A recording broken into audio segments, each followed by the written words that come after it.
Go. Streaming from South Africa to the world. This is the Stonks Go Moon podcast. What just happened? We break it down so you don't have to. Welcome everyone to the Stonks Go Moon podcast. My guest today, Marco van der Heuvel, co-founder of the Bean Foundation. Welcome to the pod. Thank you, Rodo. Thank you for having me. So your career is extremely diverse, mainly in gaming. I think before we get into the Beam Foundation, which is sort of what you're doing now, we have to unpack a bit of what it is that brought you here. So how did you get into crypto? That's quite a story. It feels like forever. We've got 40 minutes. We've got 40 minutes of premium Zoom time. That's the nice thing about podcasts. You don't have to rush. You can just get into it. Absolutely. So, yeah, it's a pretty funny story. I actually signed up to study abroad in the States back in 2017. And I basically asked back then uni, hey, which other people are going? Met this guy who would be, end up being my future roommate. And this guy was like, Marco, you need to have 10K to study in, the States. It's not going to be for another year. What are you doing with this money? Why is it sitting on the bank? Have you heard of Bitcoin? So this is like this most random story, and I still love it today. He's still a really good friend of mine, but I got, full down the rabbit hole. And I was amazed. He literally red pilled you. Yeah, it's like I know. Yeah, exactly. And I've always been a gamer, and we'll get into that tonight as well. But I feel like as a gamer, you understand, virtual currencies, digital goods. And to me, Bitcoin was something like, wow, this makes sense.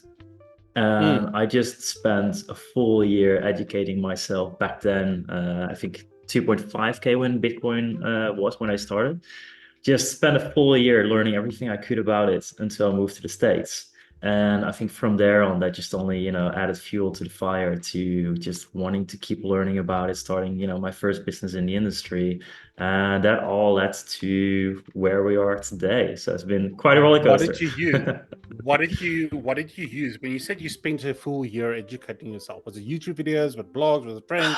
What was it? A lot, and at the same time, nothing, because there wasn't too much out there yet, I was about to say, because those were early days still. Yeah, and I feel that's the case for people that say, hey, I've been here since 2013, 2014. But back in 2017, I was using Bitstamp. I think there were some videos on YouTube, but not much. I downloaded Telegram and I got into those random groups, and people were back then sharing white papers. Nowadays you have a tweet with a ticker. Back then people were sharing white papers, and you would actually spend the time reading them because there weren't that many projects out there yet. And I just started learning, hey, what can... Besides Bitcoin, got into Ethereum, what are smart contracts? What can normal businesses do with blockchain? And so one of the first things I got involved with was a decentralized search engine that's rewarded users for using the engine, as well as the real estate side where they had, fractionalized real estate. You could buy a piece of a house in the States as a Dutch person, and slowly got it, into the different things among gaming. What did you study? I study international business and languages. So more on the marketing side, that is. International business. So no offense, but that's out there. How has that helped you at all? It helped me to speak languages. I mean, that's one thing. So I definitely improved my English. It's so funny to me. Yeah, sorry. I was gonna say, I think the thing it contributed most to nowadays, I mean, first of all, I do have somewhat of a marketing understanding. I didn't do much, with it in life, but I do have a lot of, knowledge there.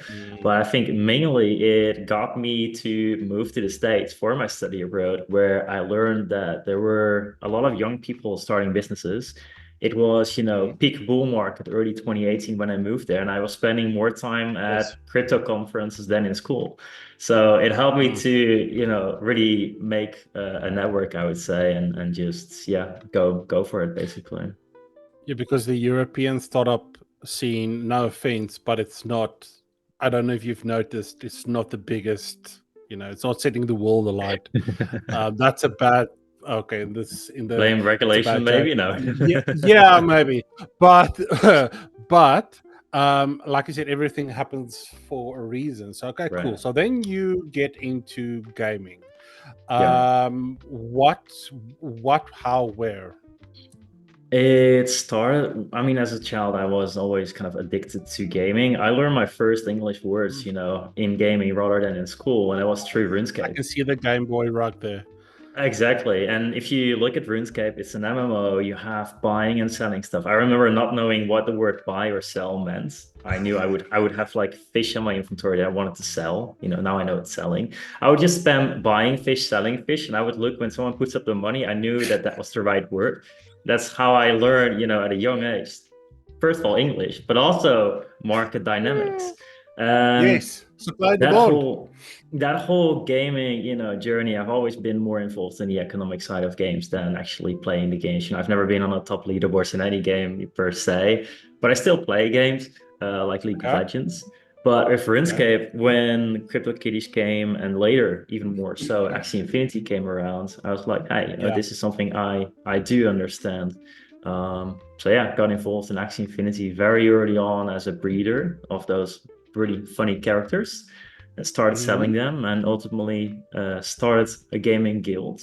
And that is all snowballed into the meritocracy brand, now Beam. So that's how Beam started. It's so interesting you say that, breeding these things and then selling them, because when, or well, back in the day, how an entrepreneur would have started is maybe selling sweets at school, or, Maybe, you yeah. know, You need to stuff earn like some that. money to grow, yeah. Yeah, yeah. So now in the digital age, is we've moved completely away from that aspect and into sort of that culture of, I can take things online, or I can take information or know, and I can sell that on to other people, which just Pretty opens much. up that whole globe for you, because your market used to be your neighborhood, right? Who wants, or your It's school, worldwide whatever. now. Now it's You worldwide. don't So even know who your okay. buyer is. That's the funny thing, right? No, I know. It's just like, who wants fish, man? And let's go. Exactly, Um, exactly. okay, okay. So Beam Foundation, right? What exactly is it? It's a good question, really, because I feel like we're in the midst of a lot of things happening, which we'll get into as well. Yeah, But we're because crypto is not a it's fast static thing. moving. It's a lot. It's fast moving. You think you're doing one thing, then you're pivoting. And I try to Exactly. explain to people that. But what? Okay, cool. So what is it? What? Let's first What is talk it about now? what Where we is it go? now, and Yeah. then where do you think it's going? So the way I like to explain it now, and it's funny if you maybe listen back to some other podcasts, it might have been a bit different, half a year ago, a year ago.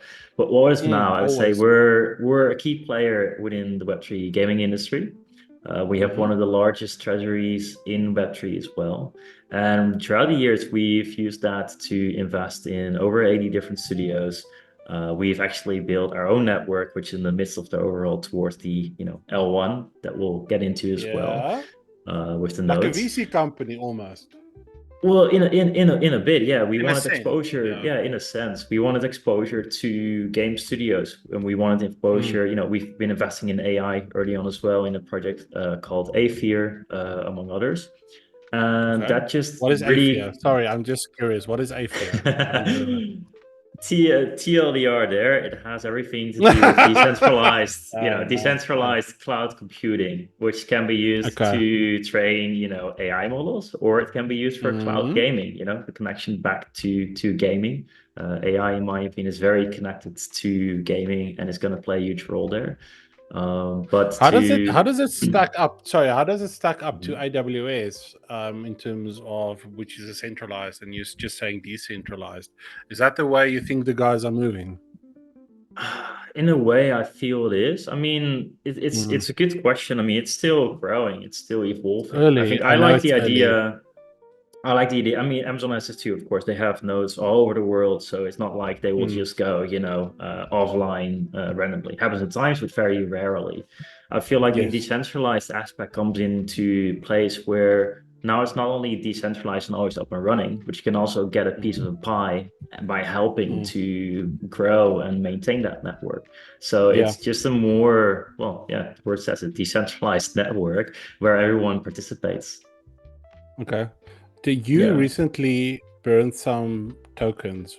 Is that right?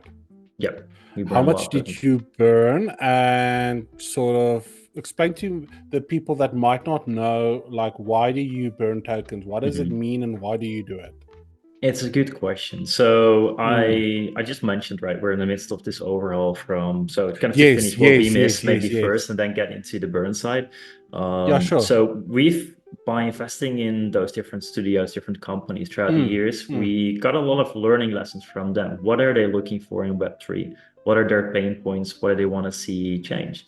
And Avalanche had for us kind of the perfect playground to build our own private, network where we were able Mm. to develop tooling, basically a product suite catered towards those game developers that wanted to get into blockchain technology, but maybe weren't Mm. sure how or don't want to deal with all Yes. the technical aspects themselves. Yeah. And that subnet, that basically Avalanche network, Avalanche upgraded their technology so you can now, instead of a subnet, have your own L1.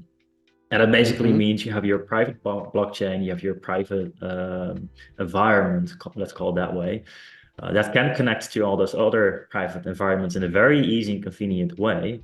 But with that, Mm. you can have your own token as the gas fee, which is for us a really big benefit. And you can have your own, tooling perfectly, function towards the way that you designed the blockchain.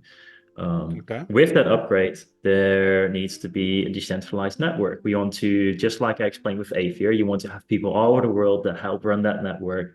They get a piece of the pie, they get rewarded, incentivized to do that, help it up and running, but also make sure that there's no Community. fraudulent transactions going through the blockchain. So they help validate it. Mm-hmm.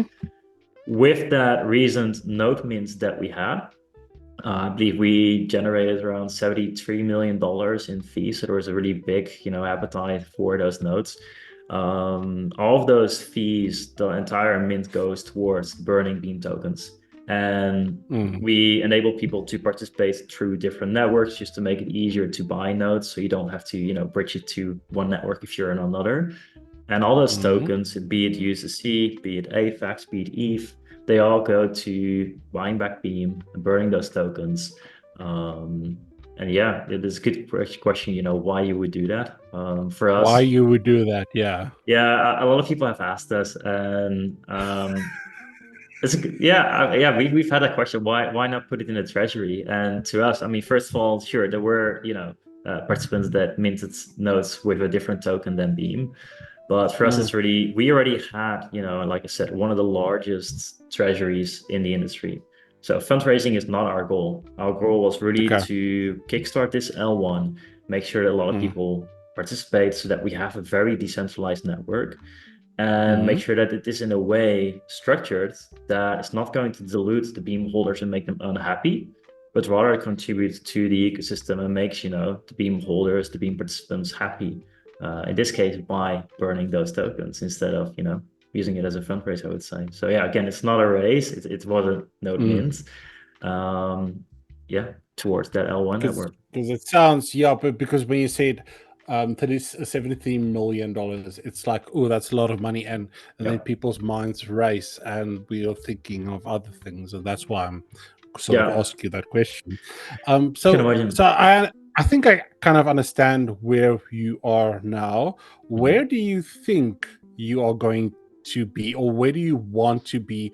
But given what the market might do or not do, Mhm. because you might, there's two ways you can look at the future. It's what you want to do, and it's Yeah. what the market sort of pushes on you to do. And those two, I think, somewhere founders, the ego gets in the way, because I've Yeah. got this vision, I've got this, and it needs to be, and it's like, dude, that's not what's, you're either too far ahead or you missed the Yeah. train. And then I that's why I mean, see the crash and burn. exactly. I mean, if you told me, 4 years ago when I was breeding an Axie that Beam would be where it is today, I'd be mind blown, to be fair. Exactly. Um, so we've had our fair share of pivots throughout, the past few years. Mm. That to say, I feel like we're in a really good position now. We know where we're going. We know, where 2025 is going to bring us, depending, of course, on how the markets work, how Web3 gaming is going Mm. to evolve, how AI is going to evolve.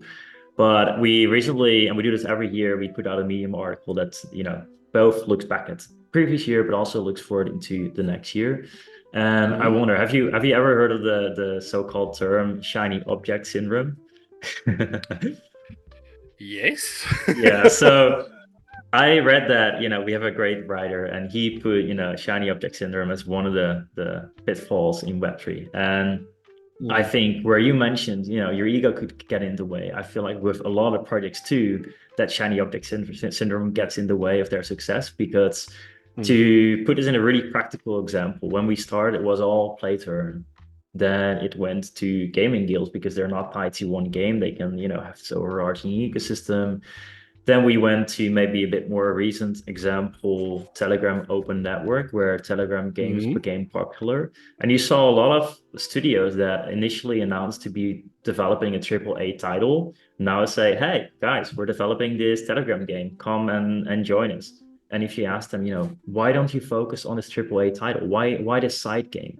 And a lot of studios, they would say, this is going to be our marketing tool. Have you seen how many users there are on Telegram? But those people are not necessarily those hardcore gamers for a AAA title. And very often, in fact, it's a way for them to hopefully raise some more money because they're at the end of their runway. And now we see that same thing happen with AI and AI agents, where you see those studios again abandoning their Telegram game, going into AI. And that's exactly what I mean with shiny object syndrome. You're not getting everywhere because the grass is always greener somewhere. And you'll want to chase it. I feel and that's like AI agents, right? So sorry. well, That's for me. It's AI agents seeming to be the new buzz thing. it's definitely the new buzz. There's hype. I do, like I said way in the beginning of the podcast, I said AI is going to play a really big role in gaming. I think AI agents too, they're going to play a massive role in the world economy, but also in gaming. Yes. But there's also a lot of fluff there, obviously, because it's new, it's shiny, and there's going to be a lot of people working on it that don't necessarily have experience with it.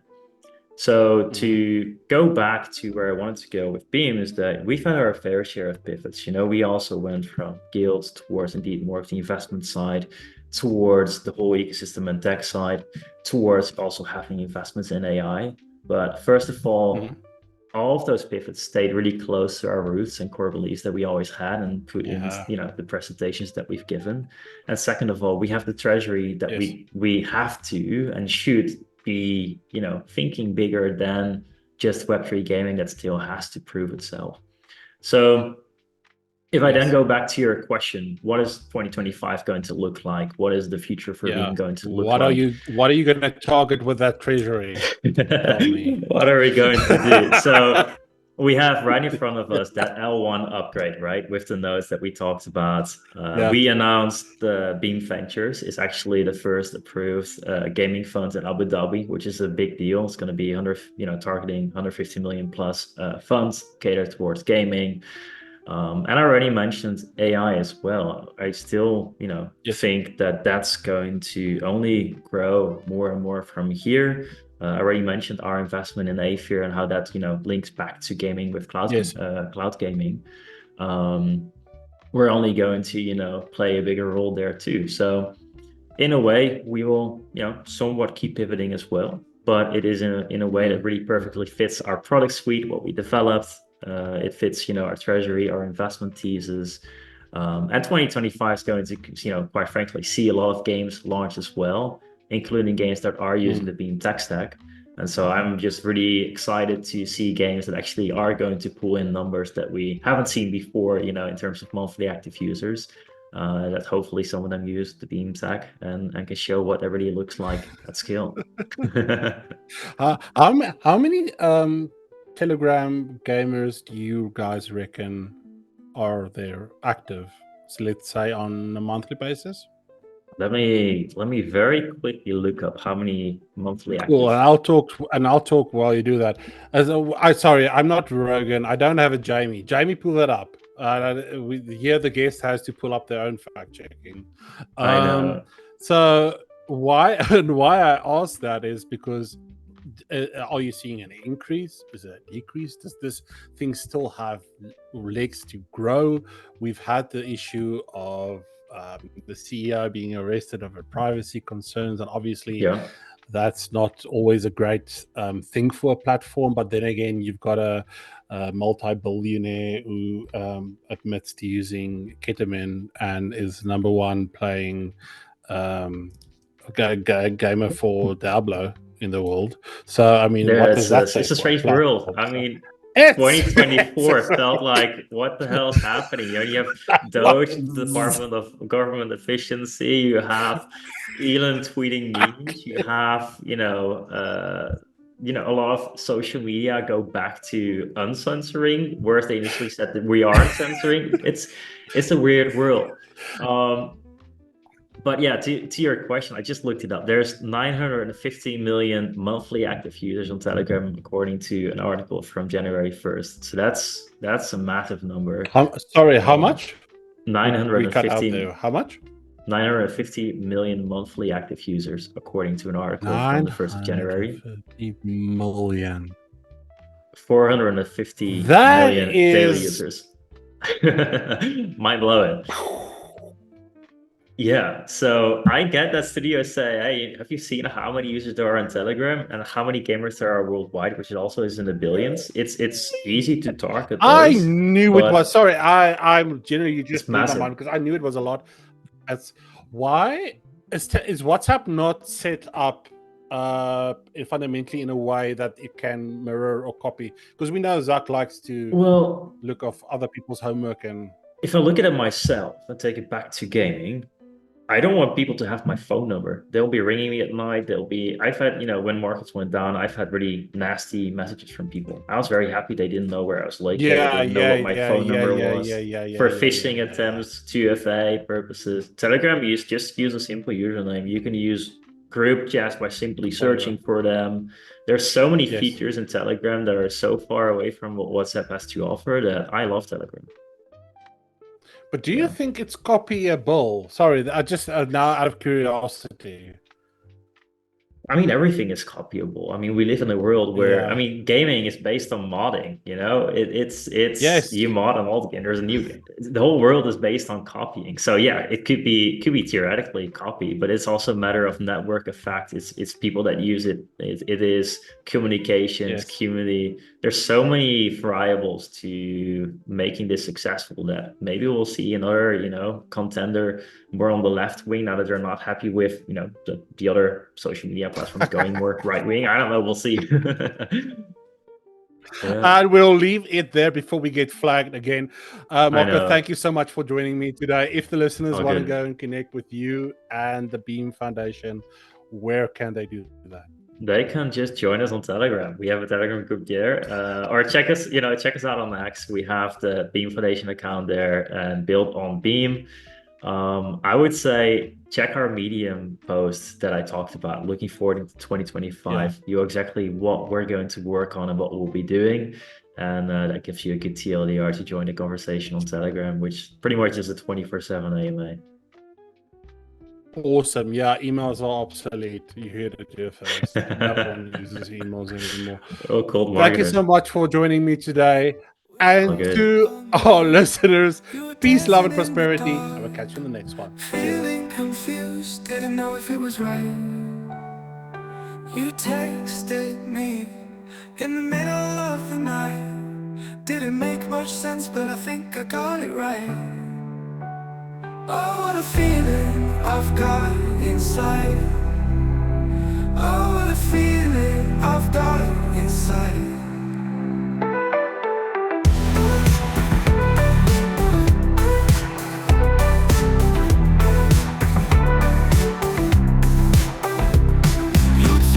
To your place, can't stop laughing in your arms.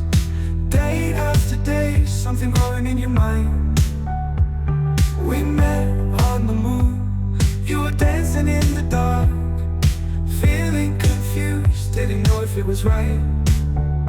Oh, what a feeling I've got inside. Oh, what a feeling I've got inside.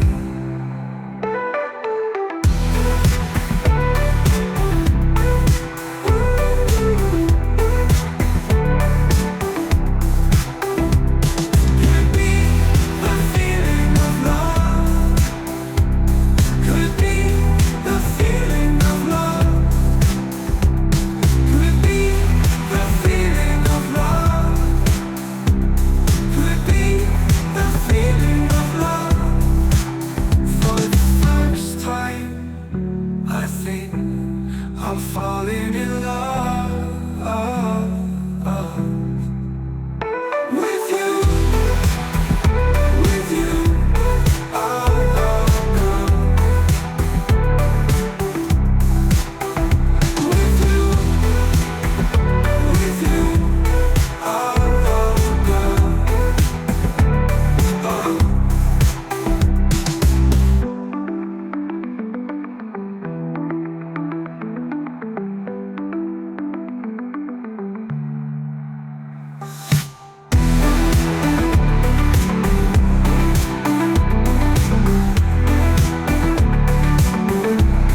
with you.